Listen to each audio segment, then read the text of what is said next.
Hello friends, आप सभी को माघ पूर्णिमा की बहुत बहुत शुभकामनाएं। तो आज इस शुभ अवसर पर मैं आप में संपूर्ण कथा अर्थ के साथ पंडित जी के मुखार बिंदु द्वारा मैं सुनाती हूँ। तो आइए सुनते हैं। अध्याय में आपने सुना होगा तो किसी में लकड़हारा की कहानी, किसी में ब्राह्मण की कहानी, किसी ने व्रत किया। तो व्रत का मतलब क्या है? उस दिन हम भगवान का सुबह से शाम तक स्मरण करें, खाने पीने और रोज का जो कार्य है उससे थोड़ा छुट्टी लेकर भगवान को स्मरण करें। व्रत का मतलब यही है कि हम 10 इंद्रियों से भगवान की सेवा करें। तो इसमें नारद जी ने विधान बताया है कि एक ब्राह्मण ने बढ़िया श्रद्धा पूर्वक, पवित्रता पूर्वक उसने व्रत किया। व्रत का विधान यह है कि केले का फल, घी, गेहूं का चूर्ण और 16 की सामग्री लेकर भगवान का पूजन करें और उस दिन भगवान का स्मरण करते हुए सुंदर बंधु बांधवों के साथ बैठकर भगवान की कथा को सुनना चाहिए। इससे क्या मिलता है? हमारे जितनी भी इच्छाएं हैं इस कलयुग में, हमारी जो इच्छाएं होती हैं संतान की, पुत्र की, धन की, वो इच्छाएं पूर्ति होती है। पहले अध्याय का मतलब केवल इतना है। दूसरे अध्याय को कोई करा रहा है, जो करा रहा है, जो सुन रहा है, जो सुना रहा है, सबको उतना ही लाभ है।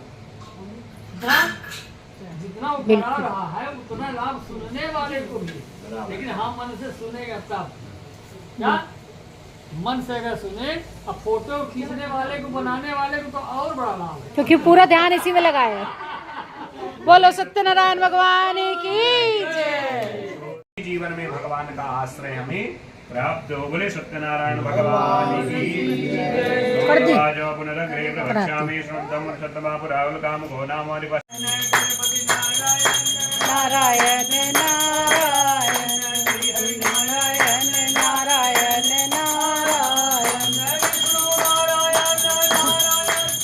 नारायण लक्ष्मी नारायण नारायण नारायण नारायण नारायण नारायण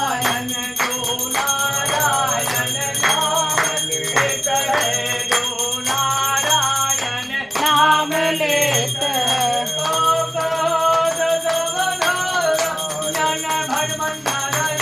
नारायण नारायण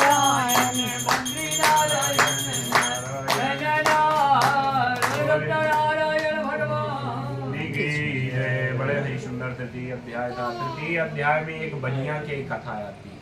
उस लकड़हारा को बनिया, जिसकी पुत्री लीलावती और कलावती, देखिए वहां भी वो व्यापारी बुद्धि लगाया। बनिया होता ही है व्यापारी बुद्धि लगाने के लिए। चमड़ी चली जाए तो चली जाए पर दमड़ी ना जाए। तो उसने भगवान के साथ क्या गेम खेला? भगवान से बोला, प्रभु जब मेरे घर में कोई संतान होगी तब मैं इस व्रत को करूंगा। तो भगवान ने मुझे संतान भी दे दी। अब संतान दे दी, फिर उसने एक और हरे मुरारे नाथ नारायण वासुदेवा वासुदेवाय नाथ नारायण वासुदेवा।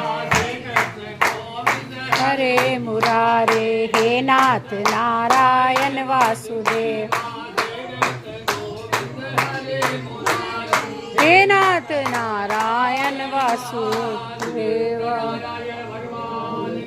जय। बड़ी ही दिव्य कथा चौथे अध्याय में आपने उन्हीं की कथा को सुना है।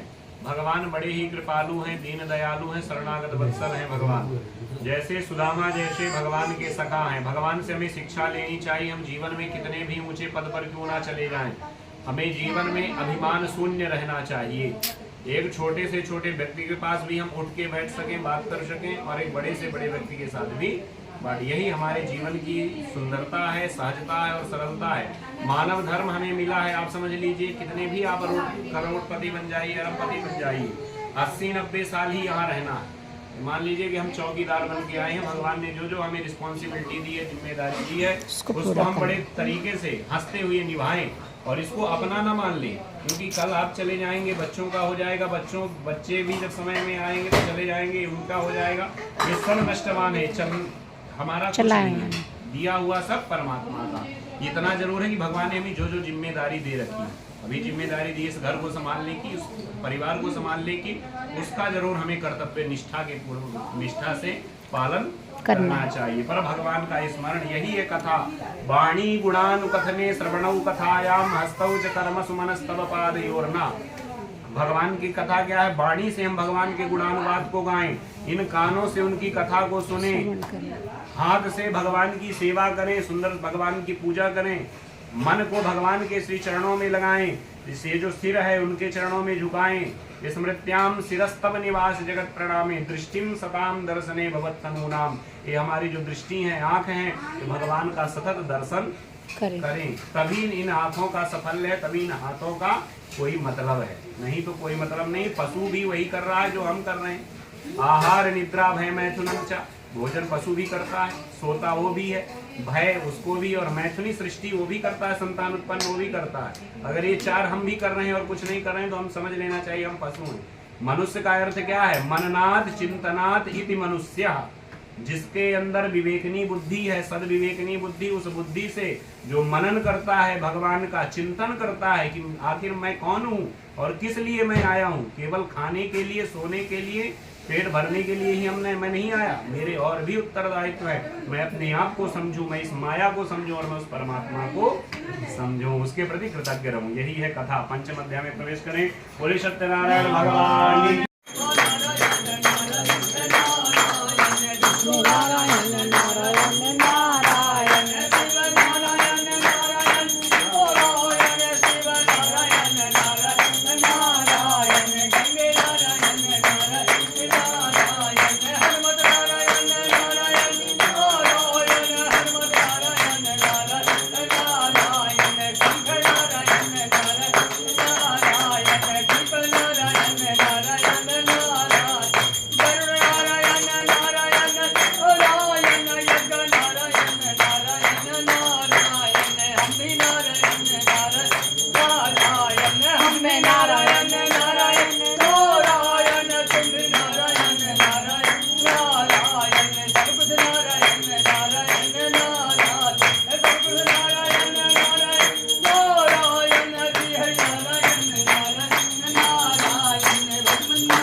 कथा को सुना और दूसरे जन्म में क्या हुआ।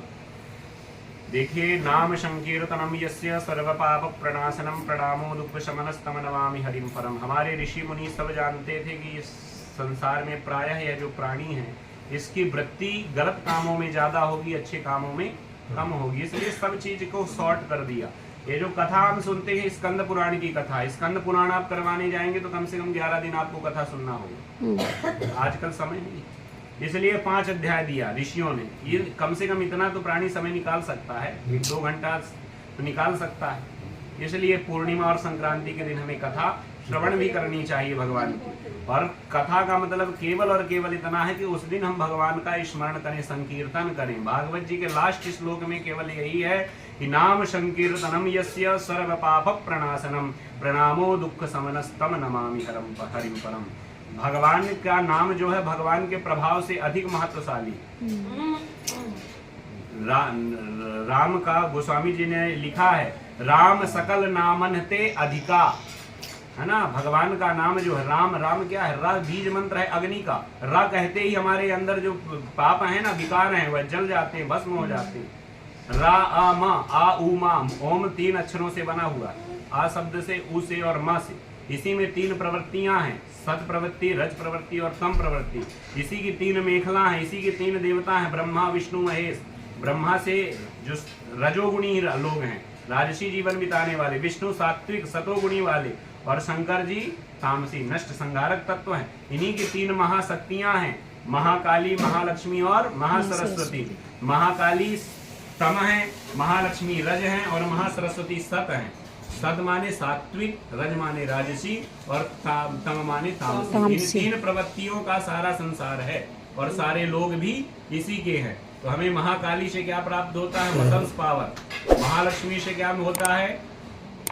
Material power. महासरस्वती से विद्या ज्ञान। हाँ, महालक्ष्मी से मटेरियल पावर। खुश हो जाता है मन इससे। और मेमोरी पावर आता है महासरस्वती से। तो ऐसे ही आपने शब्द का पूजन किया। इन पूजन का तात्पर्य यह है कि हमें जीवन में हमारे अंदर शुभता आए और भगवान के प्रति अनुराग जन्म होगा। ये